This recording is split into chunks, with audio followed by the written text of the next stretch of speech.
దానియేలు గ్రంథము 1వ అధ్యాయము 8వ వచనము చదువునాన్న. రాజు భుజించు భోజనమును పానము చేయు ద్రాక్షారసమును పుచ్చుకొని, రాజు భుజించు భోజనమును పానము చేయు ద్రాక్షారసమును పుచ్చుకొని తన్ను అపవిత్రపరచుకొనకూడదని దానియేలు ఉద్దేశించి తాను అపవిత్రుడు కాకుండునట్లు వాటిని పుచ్చుకొనకుండా సెలవిమ్మని నపుంసకుల అధిపతిని వేడుకొనగా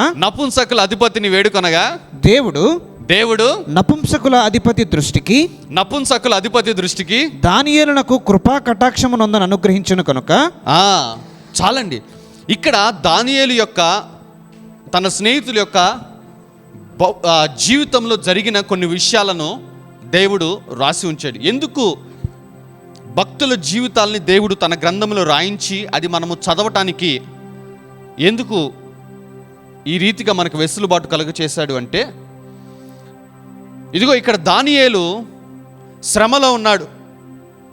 ఎందుకంటే ఇజ్రాయేలు ప్రజలకి దేవుడు కనాను దేశం ఇచ్చాడు, పాలు తేనెలు ప్రవహించే దేశము, వారు నాటని తోటలను వారు భుజించే ఆ యొక్క దేశము, వారు కట్టని పురములను, వారు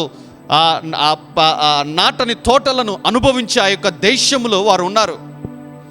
అటువంటి శ్రేష్టమైన దేశంలో వారు ఉంటున్నప్పటికీ కూడా వారు చేసిన పనులను బట్టి వారి మీదకి దేవుని యొక్క తీర్పు వచ్చింది నెబుకద్నెజర్ ద్వారా. నెబుకద్నెజర్ వచ్చేసి యెరూషలేము పట్టణమును అంతా పాడు చేసేసి, దేవాలయం అంతా పడగొట్టేసేసి, ఇజ్రాయేలు ప్రజలను అనేకుల్ని చంపేసేసి, మిగిలిన కొంతమందిని, శేషముగా మిగిలిన వారిని బబులోను సంస్థానమునకు బానిసలుగా తీసుకుని వెళ్ళారు. వాళ్ళల్లో ఒక నలుగురు ఎవరంటే దానియేలు, షడ్రకు, మేషకు, అబేద్నెగో. వీళ్ళు శ్రమలో ఉన్నారు. ఎందుకంటే వీళ్ళ గతము చూస్తే వీళ్ళకు ఒక సొంత దేశం ఉన్నది. దానియేలు గతము చూస్తే సొంత ఇల్లు ఉన్నది. దానియేలు గతము చూస్తే తనకు సొంత పొలము, సొంత భూమి ఉన్నది. వీళ్ళు తమ దేశంలో ఆస్తిపరులుగా బ్రతుకుతున్నారు, దీవెన అనుభవిస్తున్నారు. అటువంటి వారి జీవితంలో అకస్మాత్తుగా, అందరూ అనండి అకస్మాత్తుగా అని చెప్పానండి, అకస్మాత్తుగా తలకిందులు అయిపోయింది వీళ్ళ జీవితము. ఒక రోజున నెబుకద్నెజర్ తన సైన్యాన్ని పంపించేసేసి యెరూషలేమును మొత్తం నేలమట్టము చేసేసి, దేవాలయమును పడగొట్టేసేసి, తన పితరులను, తన స్నేహితులను, తన ఇరుగు పొరుగు వారిని అనేకులను చంపేసేసి, కొంతమంది యవనస్తులను తీసుకుని వెళ్ళిపోయాడు బానిసలుగా తన దేశమునకు. ఎంత భయంకరమైన స్థితిలోకి వెళ్ళిపోయారు చూడండి. ఆ ముందు రోజు చాలా బాగున్నారు, చక్కగా అందరు కూర్చుని భోజనం చేశారేమో వాళ్ళ ఇంట్లో వాళ్ళంతా, అందరు చక్కగా ఆ అరుగు బయట కూర్చుని ముచ్చట్లు చెప్పుకున్నారేమో, అంతా బాగుంది కదా అని అనుకున్నారు. కానీ ఒక్క రోజులో తలకిందులైపోయింది జీవితము. ఒక శ్రమలో ఉన్నారు. ఈ శ్రమలో శత్రు దేశానికి బానిసలుగా వెళ్ళారు. అబ్బా, చాలా చాలా బాధాకరమైన విషయం అమ్మ. ఇటువంటి టైంలో శత్రు దేశముకు వెళ్ళినప్పుడు, ఈ శత్రు దేశంలో ఉంటున్నప్పుడు నిరాశలో, నిస్పృహలో, లేదంటే అవిశ్వాసంలో బతుకుతున్నారా, లేదంటే దేవుణ్ణి ఇంత నమ్మితే అయినా ఇట్లా జరిగింది మాకు, మా సొంత ఇల్లు మేము పోగొట్టుకున్నాం, మా సొంత భూములు మేము పోగొట్టుకున్నాం, మా సొంత దేశాన్ని మేము పోగొట్టుకున్నాము, నా రక్త సంబంధికులు నేను పోగొట్టుకున్నాను, ఇక నా దగ్గర పోగొట్టుకోవడానికి ఏమీ లేదు, ఒక ప్రాణం మాత్రమే ఉన్నది, ఏం చేశాడు నాకు ఈ దేవుడు అని దేవుడి మీద అవిశ్వాసమును కానీ, సనుగులు కానీ, నిరాశ నిస్పృహలు కానీ వ్యక్తపరిచినట్టుగా రాయబడి ఉందా అంటే లేదు. ఆ శ్రమలో కూడా అతని యొద్దకు భోజనము తీసుకుని వస్తే అది తిని తన్ను తాను అపవిత్రపరచుకోకూడదు అని, అంటే ఆ శ్రమలో కూడా తన పరిశుద్ధతను కాపాడుకోవాలని చూస్తున్నాడు. చూడండి, శ్రమలో మనం ఎట్లాగుంటామంటే దిగాలుగా ఉంటాము. నిజమా కాదా? నువ్వు బాగా బాధపడుతున్నావు అండి, బయటికి చెప్పుకోలేని బాధలో ఉన్నావు, అదే ఒక శ్రమ అనుకుందాం. ఆఫీస్లోనో, ఇంట్లోనో, ఇంకెక్కడైనా ఎట్లా ఉంటావు నువ్వు? ఆ టైంలో నీ ఆలోచన విధానం ఎట్లాగుంటుంది? ఆ టైంలో నువ్వు చేసే పనులు ఎలాగుంటాయి? ఏదో తిన్నామంటే తిన్నామన్నట్టు ఉంటాం, ఏదో చేసామంటే చేసామన్నట్టు ఉంటాం. మందిరానికి రాబుద్ది కూడా కాదు. నిజమే, మానవ సహజముగా నేను కూడా చెప్తున్నాను, మందిరానికి రాబుద్ది కాదు, ఎందుకు ఇట్లాగే అయిపోయింది అని చెప్పేసి. కానీ ఇక్కడ దానియేలు పూర్తి భిన్నంగా ఉన్నాడు. తన వాళ్ళను పోగొట్టుకున్నాడు, తన దేశాన్ని పోగొట్టుకున్నాడు, తన ఇంటిని పోగొట్టుకున్నాడు, తన ఆస్తిని పోగొట్టుకున్నాడు. ఇంకా పోగొట్టుకోవడానికి ఏమీ లేదు, ఒక ప్రాణము తప్ప. ఈ ప్రాణము తనకి కేవలం మిగిలితే ఈ ప్రాణమును కూడా తీసుకుని వెళ్ళి బానిసలుగా మార్చేశారు వీళ్ళు. అటువంటి టైంలో కూడా నేను పవిత్రంగా ఉండాలి, నేను పరిశుద్ధంగా ఉండాలని దానియేలు నిర్ణయించుకున్నాడు. చూడండి,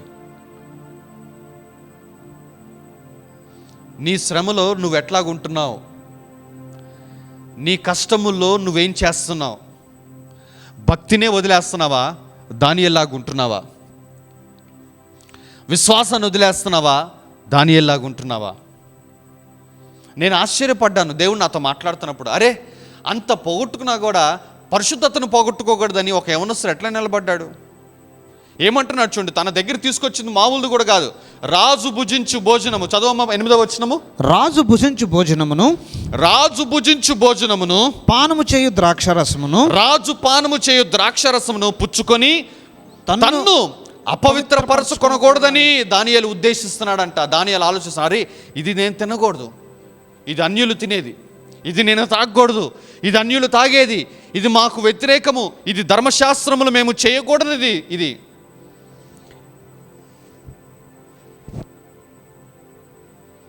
ఆ టైంలో కూడా, ఆ శ్రమలో కూడా తన పరిశుద్ధతను కాపాడుకుంటున్నాడమ్మా.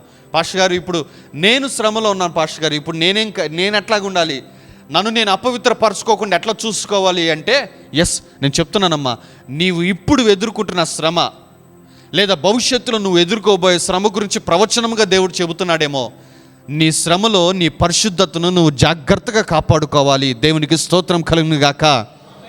హల్లెలూయా, హల్లెలూయా, హల్లెలూయా. దానియేలు తానున్న శ్రమలో తన పరిశుద్ధతను చూస్తున్నాడు, కానీ తను ఎదుర్కొంటున్న శ్రమను చూడలేదు, తను పోగొట్టుకున్న దాన్ని చూడలేదు. పాస్టర్ గారు, ఇప్పుడైతే నేనేం చేయాలి పాస్టర్ గారు, నేను కూడా కొన్ని తినకూడదా? నిజమే పాస్టర్ గారు, నేను తినను పాస్టర్ గారు, మేము పనిచేస్తున్న ఆఫీసులో ఎవరైనా ప్రసాదం తెస్తే నేను తిన్నాను. ఏదో నవమికి పానకం ఇస్తారు, మేము తాగం, మేము చెయ్యం పాస్టర్ గారు, మీకు తెలుసా, మేము కూడా దానియేలు అంటామేమో. లేదమ్మా, నూతన నిబంధనలో నేను అవేమి అపవిత్రపరచవు. అంటే అవి తినమని కూడా కాదు నేను చెప్తుంది, నీకే వదిలేస్తున్నా. ప్రతి చిన్న విషయానికి బోధ చేయాల్సిన పని లేదు, నీ మనసులో నీకు అనిపించింది నువ్వు చేసుకోవాలి. అటువంటి చిన్న విషయాల గురించి దానికి కూడా ఎదురు అది పెట్టుకొని ఎమ్మటే, అన్నా తినొచ్చా లేదా? చాలామంది ఎందుకు ఫోన్ చేస్తారంటే, వీళ్ళకి పాపం తినాలని బాగా లాగుతూ ఉంటుంది మనసులో. ఎక్కడైనా ఒక్క చోట అన్న ఓకే తిను అంటే గబక్కని తినేద్దాం అన్న ఒక ఇది. కొంతమంది ఫోన్ చేయకుండానే తినేస్తారు. మళ్ళీ పాస్టర్ గారు ఖచ్చితంగా నో అంటాడు. నిజమా కాదా? ఎందుకు అడిగి కాదనిపించుకోవటం? మనం తిన్నది ఆయనకి తెలిసిద్దా పాడా? మనం తినేద్దాము, అవసరమైతే ప్రార్థన చేసుకుని తిందాం. మనం రేపెట్టు శుక్రవారం అంట చర్చిలో ఉపవాస ప్రార్థన ఉంటుందంట. పైకి ప్రతి ఆదివారం పాస్టర్ గారు మనకేమిస్తాడు? బల్లేస్తాడు. అందులో ఈ మాట చెప్తాడు. ఏంటా మాట? తెలిసి చేసిన పాపమైనా తెలియక చేసిన పాపమైనా, తెలిసి చేసిన పాపం కానీ ఎమ్మటే మోగిద్ది మనసులో. అది పోయిన వారం తిన్నాం కదా, ఇది కొట్టి బయటది.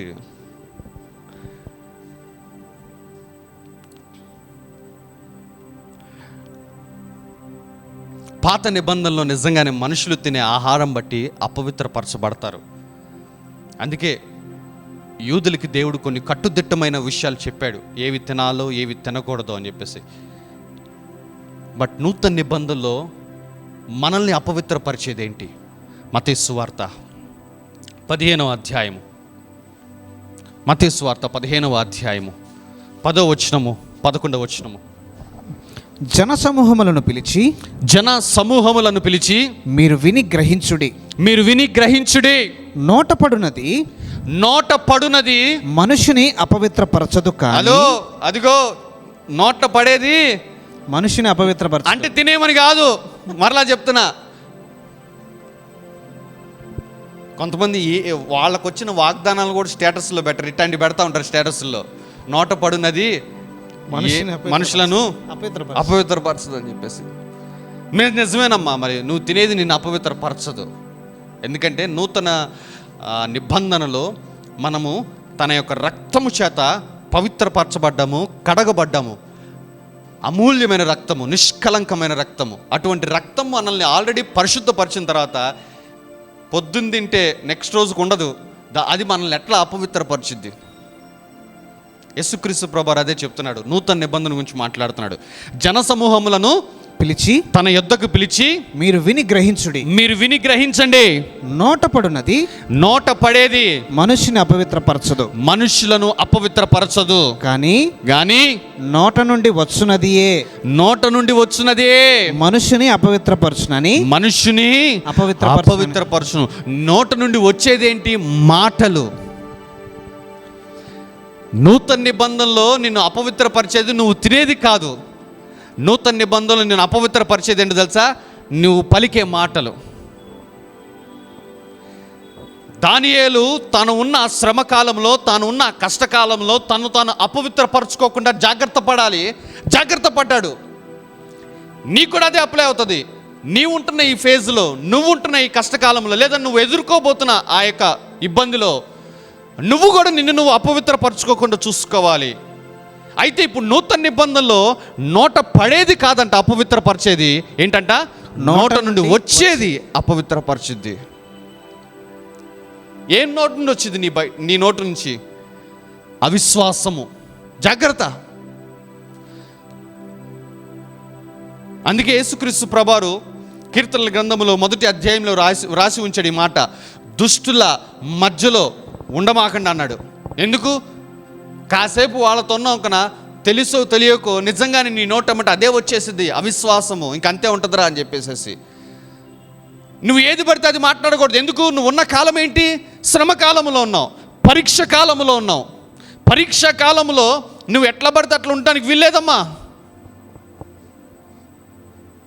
ఇప్పుడు నార్మల్గా ఒక 3 గంటలు పెట్టే ఎగ్జామ్కే నియమాలు ఉంటే లేవా? ఒక్క నిమిషం ఆగినా, లేట్ వచ్చినా ఆపేస్తామంటారు. 3 గంటలు ఉండే పరీక్ష అన్ని నియమాలు ఉంటే, ప్రభు యొద్ద నుంచి వస్తున్న పరీక్షా కాలంలో ఎన్ని నియమాలు ఉంటాయి? నువ్వు ఎంత జాగ్రత్తగా ఉండాలా? ఇంటి నుంచి ఎగ్జామ్ హాల్కి గంట ముందే బయలుదేరిపోతాం, ఒక అరగంట ముందే ఉంటాం మనం ఎగ్జామ్ హాల్లో. మనం భవిష్యత్తు గురించి దేవుడు పెడుతున్న పరీక్ష కాలంలో ఉన్నాం. మనం ఇంకెంత జాగ్రత్తగా ఉండాలి. అందుకే లైట్ తీసుకోమాకండమ్మా నేను చెప్తున్న మాటలు. నేను పరీక్ష కాలంలో ఉన్నాము, లేదా పరీక్ష కాలంలోకి అడుగు పెడుతున్నామేమో. ఈ ఉదయకాల సమయంలో దేవుడు ఏమంటాడంటే, మిమ్మల్ని మీరు అపవిత్రపరచుకోమాకండి. ఈ రోజున దేవుడు నీకు ఇస్తున్న ఆజ్ఞ, ఈ ఉదయకాల సమయంలో ఒకే ఒక ఆజ్ఞ ఇస్తున్నాడమ్మా. ఏంటంటే, అపవిత్రపరచుకోమాకండి పరీక్షా కాలంలో.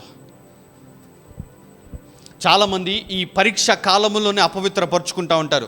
ఎందుకంటే వాళ్ళు కలుగుతున్న బాధ, వాళ్ళ కుటుంబ సభ్యుల నుంచి వస్తున్న ఒత్తిడో, ఇరుగు పొరుగు వారి దగ్గర నుంచి వస్తున్న ఒత్తిడో, ఇవన్నీ ఏంటంటే వీళ్ళ ద్వారా ఒక మాటలు మాట్లాడే చేసేస్తాయి. ఏంటంటే ఏంటో ఈ నా బతికిట్ట అయిపోయింది, ఇంక మారదేమో, ఇంక ఇలాగే ఉండిపోతామేమో, ఇంకెప్పటికీ ఇలాగే ఉండిపోతామేమో అని చెప్పేసి. ఎప్పుడన్నా అవిశ్వాసం మాట్లాడావా? అది చాలు నిన్ను అపవిత్రపరచడానికి. చాలామంది ఎందుకు శ్రమలోనే అట్లాగే ఉండిపోతున్నారు, శ్రమల్లోనే వాళ్ళ జీవితాలు ముగించేసేసుకుంటున్నారు. శ్రమల్లోంచి బయటికి రాకుండా ఆశీర్వాదం వాళ్ళకు దూరముగా ఎందుకు ఉంటుందంటే, ఇంకో ఇటువంటి మాటలు మాట్లాడబట్టే. అందుకే సామెతల గ్రంథంలో ఒక మాట ఉంటుంది. 23వ అధ్యాయంకి వెళ్ళండి ఒకసారి. సామెతల గ్రంథము 21వ అధ్యాయం 23వ వచనము. సామెతలు 21:23.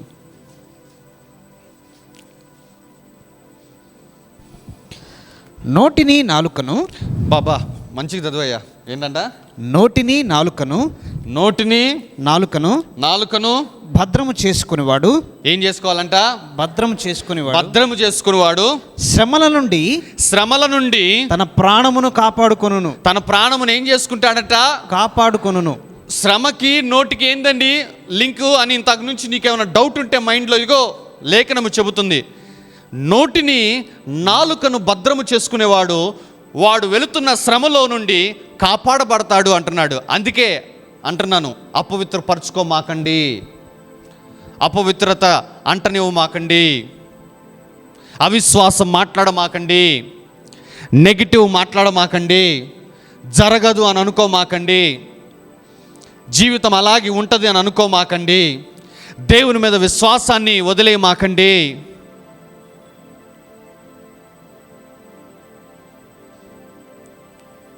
శ్రమలో నీకు నాకు దేవుడు చెప్పిన ఒకే ఒక్క ఆజ్ఞ, do not defile your self. నిన్ను నువ్వు అపవిత్రత పరుచుకోమాక. ఎలా అపవిత్రపరచుకోకూడదు? నోటులో నుండి బయటికి వచ్చేది మనల్ని అపవిత్రపరుస్తుంది. కాబట్టి మన నోటి నుండి బయటకు వచ్చేది జాగ్రత్తగా ఉండాలా.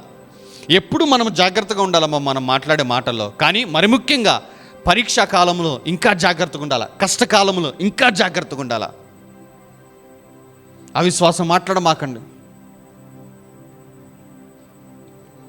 వాగ్దానమునకు వ్యతిరేకంగా మాట్లాడమాకండి. ఏమంటున్నాడు చూడండి, నోటిని నాలుకను భద్రము చేసుకునేవాడు శ్రమల నుండి తన ప్రాణమును తన ప్రాణమును కాపాడుకుంటాడు. నోటిని నాలుకను భద్రము చేసుకోనివాడు శ్రమల నుండి తన ప్రాణమును కాపాడుకోలేడు. చూసారా, శ్రమలో నుండి నీ ప్రాణమును కాపాడుకోలేవు. ఎప్పుడు? నోరు బాగా అపవిత్రత పడి ఉంటే. దానియేలు తాను అపవిత్రపరచుకోకుండా ఎట్లాగైతే కాపాడుకున్నాడో తాను 9వ వచనంలో ఏం జరిగిందమ్మా? దానియేలు మొదటి గ్రంథము 9వ వచనం చదువు. దేవుడు నపుంసకుల అధిపతి దృష్టికి దానియేలునకు కృపా కటాక్షము నొంద అనుగ్రహించను కనుక కృపా కటాక్షము నొంద అనుగ్రహించాడంట. చూసారా, ఏ శత్రువు అయితే తన మీదకెక్కి పరిపాలన చేయాలో అదే శత్రువుల దృష్టికి దానియేలుకి ఏమనుగ్రహించాడంటే దేవుడు కృపా కటాక్షము. చూసారా, ఈ కృపా కటాక్షము శ్రమలో దానియేలు మీదకి రావటానికి దానియేలు చేసిన పని ఏంటి? తాను అపవిత్రపరచుకోలేదు అంతే. అంటే నోటిని జాగ్రత్తగా కాపాడుకుంటే ఏమొస్తుంది మనకి? కృపా కటాక్షము. అదే అన్నాడు సామెతల్లో సొలొమోను, నోటిని నాలుకను భద్రము చేసుకునేవాడు తన ప్రాణమును శ్రమల్లో నుండి కాపాడుకుంటాడు. ఎట్లా కాపాడుకున్నాడంటే ఆ మధ్యలో వాడికి కృపా కటాక్షము దేవుడు అనుగ్రహించాడు. ఈ ఉదయకాల సమయంలో పరీక్షా సమయంలో మనకు కావాల్సింది ఏంటంటే కృపా కటాక్షము. అది పొందుకోవటానికి దేవుడు చెప్పిన ఒకే ఒక్క నియమము, సూత్రం ఏంటంటే do not defile your self. నిన్ను నువ్వు అపవిత్రపరచుకోమాక. ఎట్టి పరిస్థితుల్లో అపవిత్రత నీలోనికి రానివ్వమాక, నీలో నుంచి బయటికి రానివ్వమాక. తర్వాత రెండవ ప్రాముఖ్యమైన విషయం మాట్లాడతాను. మత్తయి సువార్త 13వ అధ్యాయము 18వ వచనము. విత్తువాని గూర్చిన ఉపమాన భావము వినుడి. విత్తువాని గూర్చిన ఉపమాన భావము పాస్టర్ గారు చాలాసార్లు చదివాం, పాస్టర్ గారు చాలాసార్లు ధ్యానించామంటే దేవుని వాక్యము ఒక సముద్రము లాంటిది. నువ్వు ఎంత ఆ సముద్రం దూకుతున్న కొలది నూతనమైన చేపలు పడుతున్నట్టు నూతనమైన ప్రత్యక్షతలు వస్తూనే ఉంటాయి. ఈరోజు ఈ ఉదయకాల సమయంలో ఈ ఉపమాన భావం నుంచి మనం తెలుసుకునే విషయం ఏమిటంటే, ఎందుకు మనము జీవితంలో ఆశీర్వాదాన్ని చూడలేకపోతున్నాము. The common error in the believer's life. విశ్వాసుల్లో సాధారణంగా కనబడే తప్పు, చాలా జాగ్రత్తగా వినండి, విశ్వాసుల్లో సాధారణంగా కనబడే తప్పు. ఈ యొక్క సాధారణంగా కనబడే తప్పు ఏం చేస్తుందంటే అసాధారణమైన ఆశీర్వాదాలను రానివ్వకుండా ఆపేస్తుంది. మరలా చెప్తున్నాను, ఈ సాధారణంగా కనబడే తప్పు అసాధారణమైన ఆశీర్వాదాల్ని రానివ్వకుండా ఆపేస్తుంది. ఆ విషయం గురించి మాట్లాడతాను. సాధారణంగా కనపడే తప్పు అన్నాను, అందుకే సాధారణంగా ఉంటుంది ఈ ఉపమానం. కానీ అసాధారణమైన విషయాల్ని మనం పొందుకోనివ్వకుండా ఆపేస్తుంది. చదువుదాం చూడండి, మత్తయి సువార్త 13వ అధ్యాయము 18వ వచనం చదువుకుందాం. విత్తువాని గూర్చిన ఉపమాన భావము వినుడి. ఎవడైనను రాజ్యమును గూర్చిన వాక్యము వినియు గ్రహింపక అంటే అర్థం ఏంటమ్మా? గ్రహింపక అంటే అర్థము చేసుకోలేకుండా, గ్రహించుకున్న అర్థము కాకుండా. చాలా జాగ్రత్తగా విందాము, చిన్నగా చదువుకుందాము. వాక్యమును వినియు అర్థము చేసుకోకుండా ఉంటే ఏమైందంట? దుష్టుడు వచ్చి వాని హృదయములో వెత్తబడిన దానిని ఎత్తుకొని పోవును. త్రోవ పక్కన విత్తబడిన వాడు వీడే. దేవుడు ఇక్కడ 4 నేలల గురించి మాట్లాడుతున్నాడు, అనగా 4 రకాల మనుషుల గురించి మాట్లాడుతున్నాడమ్మా. చాలా జాగ్రత్తగా వినండి. 4 రకాల మనుషుల గురించి మాట్లాడుతున్నాడు. ఒక రకం మనిషి పేరేం పెట్టాడంటే దేవుడు త్రోవ పక్కన అన్నాడు. 2వ రకం మనిషి ఎవడంటే రాతి నేల అన్నాడు. 3వ రకం మనిషి ఎవడంటే ముండ్ల తొప్పలు అన్నాడు. 4వ రకం మనిషి ఏంటంటే మంచి నేల అన్నాడు. వ్యక్తుల గురించి మాట్లాడుతున్నాడు. చాలా జాగ్రత్తగా వినండి. నేల నేల అని చదివా అని చెప్పేసి నిజంగానే మనకు సంబంధించింది కాదేమో అనుకోమాకండి, అది వ్యక్తుల గురించే. ఇదిగో మొదటి రకమైన వ్యక్తి ఏంటంట, వాక్యము వింటున్నాడు కానీ అర్థం చేసుకోవటం లేదు. చాలామంది కామన్గా చెప్పే పాయింట్ ఏంటంటే, మా పాస్టర్ గారు వాక్యం చెప్తున్నారు నాకు అర్థం కావట్లేదండి. ఏదో నామకార్థంగా పోతున్నాం, ఇంకా మందిరంకి వెళ్ళాలి కదా ఆదివారం పూట, అర్థం కావటం లేదు. ఇదిగో ఇక్కడ వీడే వాక్యము వింటున్నాడు కానీ ఏంటంట గ్రహింపటం లేదు, అంటే అర్థము చేసుకోలేకపోతున్నాడు, అర్థం అవ్వటం లేదు వీడికి వర్తమానము. కాబట్టి ఏమైందంటే వెంటనే దుష్టుడు కామా పెట్టి వెంటనే దుష్టుడు అన్నాడు. వెంటనే దుష్టుడు వచ్చేసాడు వాడి జీవితంలోనికి. ఇప్పుడు 2వ రకం మనిషి చూడండి, 20వ వచనము.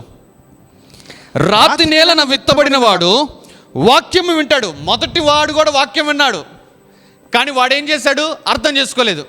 ఇప్పుడు 2వ వాడు కూడా వాక్యం వింటున్నాడు. వీడేంటంట విన్నాడు, వెంటనే సంతోషంతో దానిని అంగీకరించువాడు. వెంటనే ఆమేన్ హల్లెలూయా ఇలా చెప్తాం. వెంటనే ఏంటంట సంతోషంతో దానిని అంగీకరించువాడు. సంతోషం. ఉంటారా లేదా మందిరంలో? ఉంటారు. మొదటోడు ఉన్నాడు, 2వ కూడా ఉంటాడు మందిరంలో. జాగ్రత్తగా వెతికితే పక్కన వాళ్ళు చూడమాకండి, మిమ్మల్ని మీరు చూసుకోవాలి.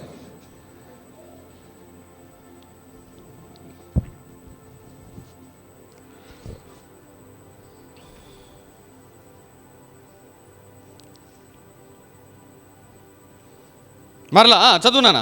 అయితే అతనిలో వేరు లేనందున అతడు కొంతకాలము నిలుచును కానీ వాక్యము నిమిత్తము శ్రమ అయినను హింస అయినను కలుగగానే అభ్యంతరపడు. అంటే ఏంటంటే వీడు ఇప్పుడు వాక్యం విన్నాడు కానీ వేరు లేదంట. అంటే వాక్యాన్ని విత్తనంతో పోల్చాడమ్మా. విత్తనం భూమిలో పెట్టావు నువ్వు, ఫర్ సపోజ్ నీకు ఒక విత్తనం ఇచ్చావమ్మా, నువ్వేం చేస్తావు? భూమిలో పెట్టి నీళ్లు పోస్తావు లేదా? నీళ్లు పోస్తేనే ఆ విత్తనంలోంచి వేరు బయటకు వస్తుంది. అంటే ఇక్కడ వేరు లేదంటే వీడేం చేశాడు? నీరు పోయలేదు. అంటే ఏదో వాక్యం విన్నాడు, చేయాల్సింది చేయలా. చేసింది ఏంటంటే ఆమెన్ హల్లెలూయా అన్నాడు. ఆమెన్ హల్లెలూయాకి నేను వ్యతిరేకం కాదు, నేను విచార చెప్పిస్తూ ఉంటాను. వేరు లేదు అంటే చేయాల్సింది చేయలా. వాక్యం విన్నాడు కానీ ఆమెన్ అన్నాడు, హల్లెలూయా అన్నాడు, చప్పట్లు కొట్టాడు కానీ చేయాల్సింది చేయలేదు. కాబట్టి విత్తనములోంచి వేరు లేదు. కాబట్టి వాక్యము నిమిత్తము కొద్దిగా శ్రమ, కొద్దిగా హింస, కొద్దిగా కష్టము రాగానే అభ్యంతర పడిపోయాడు, వెనక్కి పడిపోయాడు. 3వవాడు ఏంటంటే చదవమ్మా. ముండ్ల పొదలలో విత్తబడిన వాడు నేల నేల అని ఉంటుందమ్మా. కానీ ఏంటంటే జాగ్రత్తగా చూడండి, మనుషులు నేల నేల నేల అనుకుంటే నిజంగా నేల అనుకోమాకండి. ఒక జోక్ ఏంటో తెలుసా?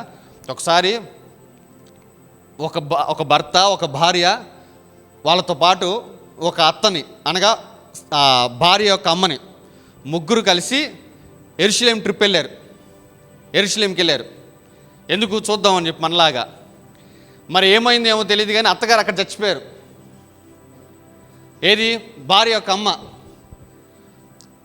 పాప అల్లుడు ఎంత బాధపడ్డాడు అంత బాధపడ్డాడు. నవ్వమాక, నిజంగా చెప్తున్నాను, చాలా బాధపడ్డాడు. ఎమ్మటే వీళ్ళని ఆ యెరూషలేం తీసుకెళ్ళిన వాళ్ళు అన్నారంట, సార్ మీకు 2 ఆప్షన్స్ ఉన్నాయి. ఇక్కడే భూస్థాపన చేస్తే మహా అయితే $300 అవుతాయి ఖర్చు. కానీ శవాన్ని మీ దేశం తీసుకుని వెళ్ళాలంటే $30,000 అవుతాయి. ఎందుకంటే శవాన్ని ఏరోప్లేన్లో పెట్టించుకోవడం ఇవన్నీ చాలా ఖర్చులు పెట్టుకోవాలి. ఇక్కడ పాతి పెడితే ఎంత అవుతుంది? $300. మీ ఊరు తీసుకెళ్ళి పాతి పెట్టాలంటే $30,000. అంటే అల్లుడు లేదు లేదు లేదు లేదు లేదు అస్సలు ఒప్పుకోను దానికి. మా అత్తయ్యని మా ఊరే తీసుకెళ్తాను నేను, నా చేతుల మీద అక్కడ పాతి పెట్టుకుంటాను నేను అని చెప్పి. అంటే పాపం కోడలు చాలా చాలా ఆ బాధలో కూడా ఆమెకి ఓదార్పు కలిగింది. మా అమ్మని మా ఆయన అంత బాగా ప్రేమిస్తున్నాడు అని చెప్పి. తీరా ఇంటికి వచ్చారు, పూడ్చిపెట్టేశారు, అంత అయిపోయింది. ఆ భార్యకు ఒక తమ్ముడు ఉన్నాడు. ఆ తమ్ముడు అడిగాడు, వీళ్ళిద్దరు బాగా క్లోజ్గా ఉంటారు, ఏంటి బావా నిజంగానే మా అమ్మ అంటే అంత ప్రేమ, ఇక్కడ తీసుకొచ్చి అంత ఖర్చు పెట్టామంటే, అరే బాబు ఆ దేశంలో ఒక ఆయన ఇంతే పాతి పెడితే 3వ రోజు లేచాడు. పొరపాటు నేను అక్కడికి పాతి పెట్టాను అనుకున్నా, ఏమైంది లేచింది అనుకున్నా. అది ఆయన బాధ. అర్థమైందా మీకు ఆ జోకు?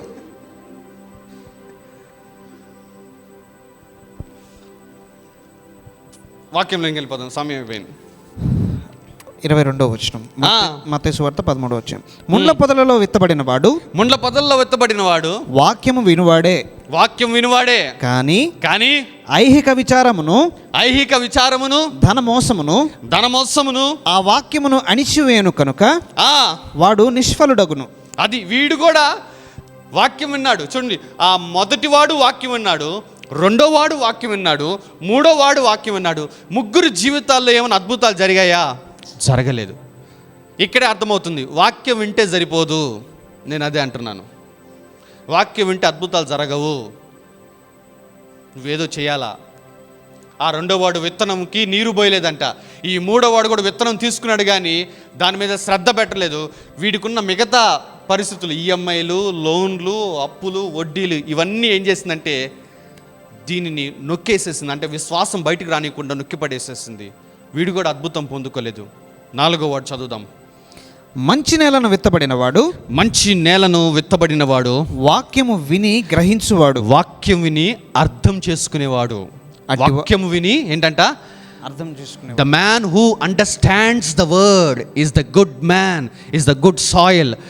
ఏ వ్యక్తి అయితే వాక్యమును విని దాన్ని అర్థము చేసుకుంటాడో ఆ వ్యక్తిని లేఖనం ఏమని సంబోధిస్తుందంటే మంచి నేల అంటుంది. అబ్బా, ఈ రోజున నీకు వర్తమానం అర్థం కావట్లేదంటే నేల జాగ్రత్తగా చూసుకోవాలి. మరి నీ నేల ఎట్టుందో ఏమో నేను చెప్పటం లేదమ్మా. ఏంటంట? మంచి నేలను విత్తబడిన వాడు వాక్యం విని ఏం చేస్తాడంట? గ్రహించువాడు, అర్థము చేసుకునేవాడు. మొదటోడేంటి? 18వ వచనంలో రాజ్యమును కూర్చున్న వాక్యం వినియు గ్రహింపలేదు, అర్థం చేసుకోలేదు. వాడిని ఏమన్నాడు దేవుడు?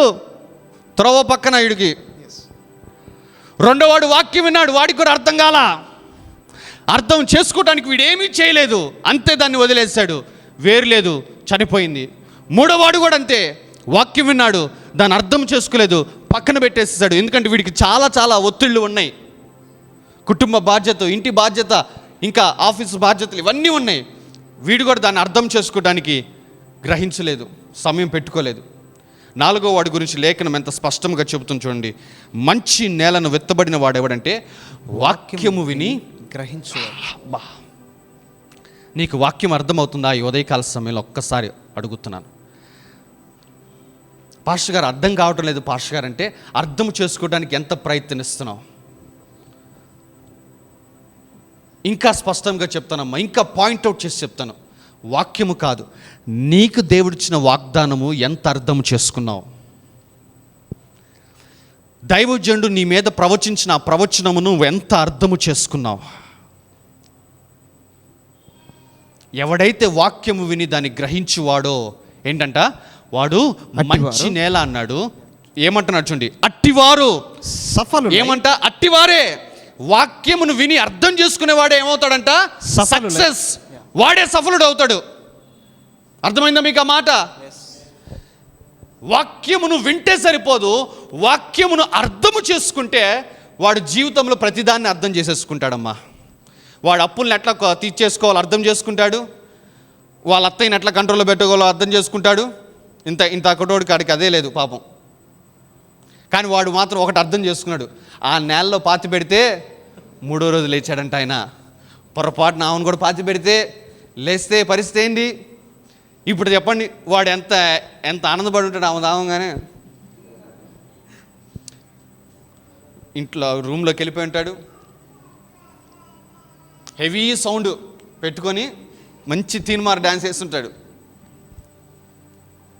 ఇంతలో కోడు చెప్పకనే చెప్పాడు, తలుపు తట్టి, సార్ ఇక్కడ పాతి పెడితే $300 అంటే. అరే నాతో చెప్తే చెప్పావు కానీ మావిడితో చెప్పమాక.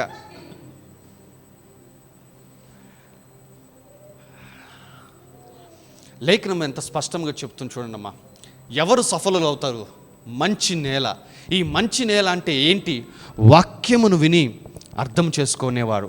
అమ్మ, నీకు ఈరోజు వాక్యం అర్థం కావటం లేదంటే నీ భవిష్యత్తు అసలు నీకు అర్థం కాదు. నీవు ఆశీర్వాదం పొందుకోవటానికి ఏమేమి చేయాలో నీకు అసలు ఇంకేం అర్థం కాదు. వాక్యమును అర్థం చేసుకున్నవాడు ప్రపంచంలో ప్రతి దాన్ని అర్థం చేసుకోగలడు. ఆమేన్. మీకు అర్థమవుతున్నాయి ఆ మాటలు?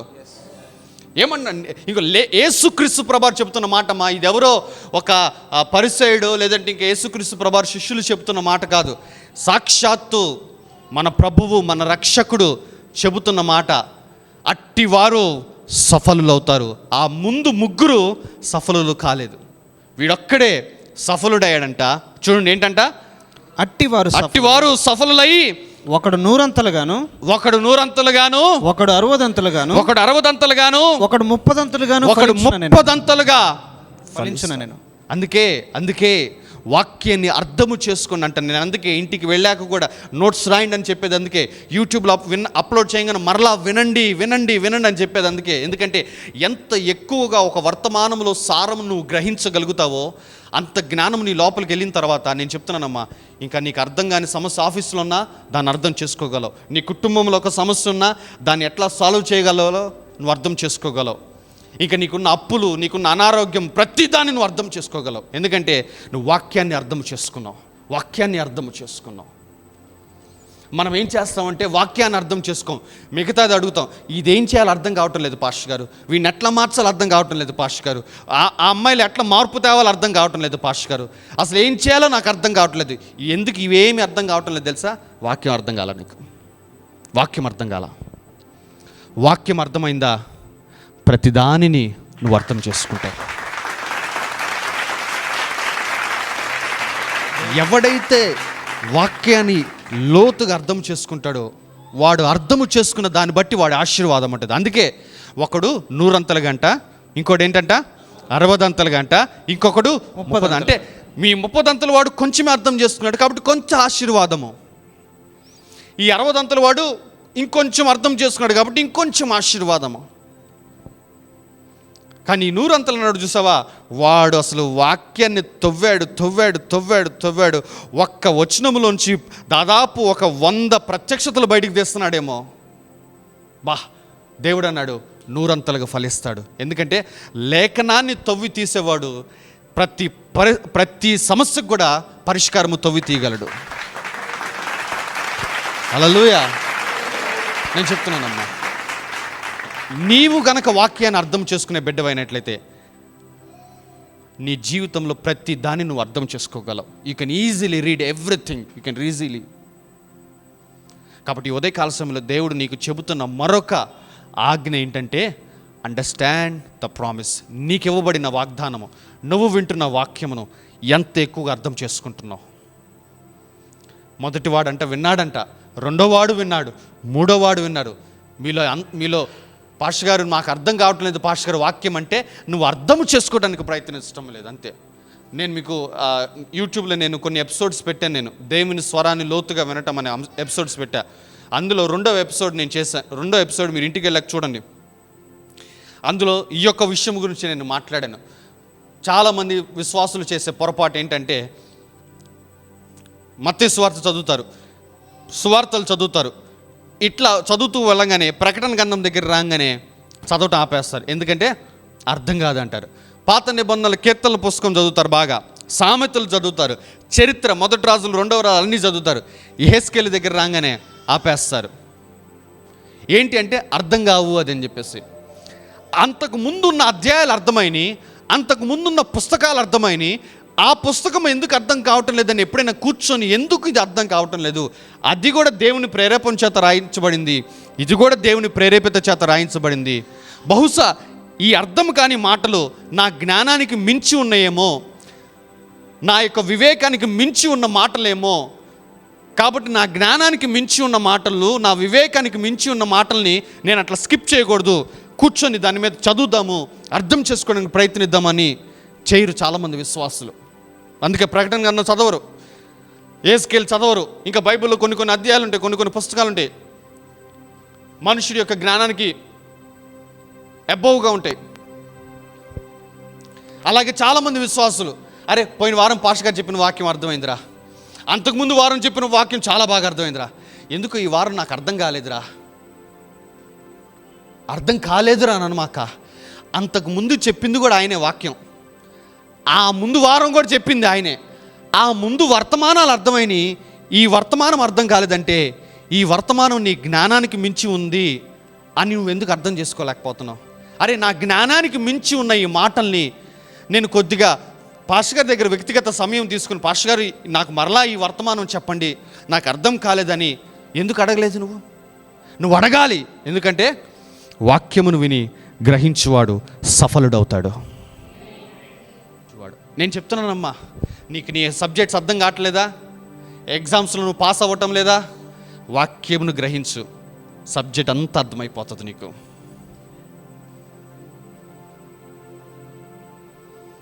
వ్యక్తిగత జీవితంలో ఏమైనా సమస్య ఉన్నదా? వాక్యమును గ్రహించడానికి ప్రయత్నం చేయి. ప్రతి సమస్యను పరిష్కారం ఎట్లా తీసుకొని రావాలో, కొలిక్కి ఎట్లా తీసుకొని రావాలో నీకు అర్థమైపోతుంది. ఆమేన్, హల్లెలూయా. నమ్ముతున్నావు ఈ మాట? నువ్వు నమ్మాల్సిందే. ఎందుకంటే ఆ మాట దేవుడు చెప్పిన మాట. అది మంచి నేలను విత్తబడిన వాడు ఎవడంటే వాక్యము విని గ్రహించువాడు. Understanding the word. ఇంగ్లీష్లో చదవమ్మా ఒకసారి ఆ మాట. But he that received the seed into the good ground. But he that received the seed into the good ground. Into the good ground is he that heareth the word and understandeth the he that heareth the word and understand. అబ్బా, వాక్యం విని అర్థము చేసుకుంటాడంట. Understand, ఆ గ్రహింపు అన్న మాట నేను దాదాపు 25 ట్రాన్స్లేషన్స్ చూశానమ్మా. నేను 25 వర్షన్లో రాయబడిన మాట ఏంటంటే అండర్స్టాండ్.